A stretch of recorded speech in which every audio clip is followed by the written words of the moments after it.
ఈరోజు భారత communist party Suryapet జిల్లా సమితి పక్షాన కలెక్టర్ కార్యాలయం ముందు ధర్నా నిర్వహించడం జరుగుతూ ఉన్నది.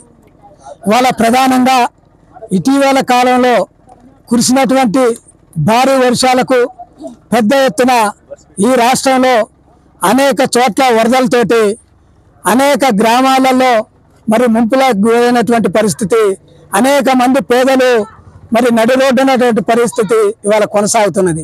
అదే కాకుండా చెరువులు, కుంటలు గండుబడి ఎడమ కాలువ మరి గండుబడి ఇవాళ పెద్ద ఎత్తున రైతాంగం మరి వరదలకు నష్టపోయినటువంటి పరిస్థితి, రైతులు ఎంతో నష్టపోయి మరి తల పట్టుకొని ఉన్నటువంటి పరిస్థితి ఇవాళ కొనసాగుతున్నది.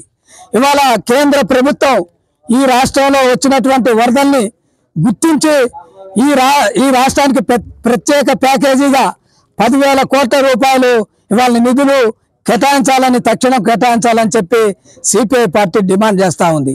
అదే కాకుండా కేంద్ర ప్రభుత్వం నష్టపోయినటువంటి రైతులకు 30,000 రూపాయలు ఎకరానికి ఇవ్వాలని చెప్పి కోరుతా ఉన్నాం. అదే కాకుండా ఇల్లు కోల్పోయినటువంటి వాళ్ళందరికీ 50,000 రూపాయలు నష్టపరిహారం కేంద్ర ప్రభుత్వం అందించాలని చెప్పి డిమాండ్ చేస్తూ ఉన్నాం. ఇవాళ రాష్ట్ర ప్రభుత్వం మరి ఇచ్చినటువంటి 10,000 రూపాయలు ప్రకటించింది. కానీ రైతులకు 10,000 రూపాయలు ప్రకటిస్తే అది ఏమూలకు సరిపోయినటువంటి పరిస్థితి. ఆ రైతులకు సుమారుగా 25,000 రూపాయలు ఖచ్చితంగా రాష్ట్ర ప్రభుత్వం ఎకరానికి అందించాల్సిన అవసరం, నష్టపరిహారం చెల్లించాలని చెప్పి మేము డిమాండ్ చేస్తూ ఉన్నాం. అదే కాకుండా ఈ వరదలలో గండుబడ్డ చోట 100,000 ఎకరాలు ఇవాళ ఇసుక మేటలు పెట్టినటువంటి పరిస్థితి ఉన్నది. వాటన్నిటికీ ఇచ్చే నష్టపరిహారం కాకుండా అదనంగా 10,000 రూపాయలు రైతులకు ఎకరానికి ఇవ్వాల్సిన అవసరం ఉన్నది. అదే కాకుండా ఈ వరద ముంపులకు గురైనటువంటి అనేక ఇళ్ళు ఇవాళ వాళ్ళ ఇళ్లలో మరి ఏ వస్తువు కూడా వాళ్ళకు కట్టుబట్టలతో సహా మరి ఆగమైనటువంటి పరిస్థితి, ఇంట్లో ఫర్నిచర్ అంతా ఆగమైనవి, ఉన్నటువంటి బియ్యం తినడానికి ఉన్నటువంటి బియ్యం కూడా తడిసిపోయినటువంటి పరిస్థితి ఉన్నది. వాళ్లకు 16,500 రూపాయలు ఇస్తే సరిపోయేటువంటి పరిస్థితి లేదు. వాళ్ళకి ఖచ్చితంగా 25,000 రూపాయలు రాష్ట్ర ప్రభుత్వం వాళ్ళకి అందించాలి.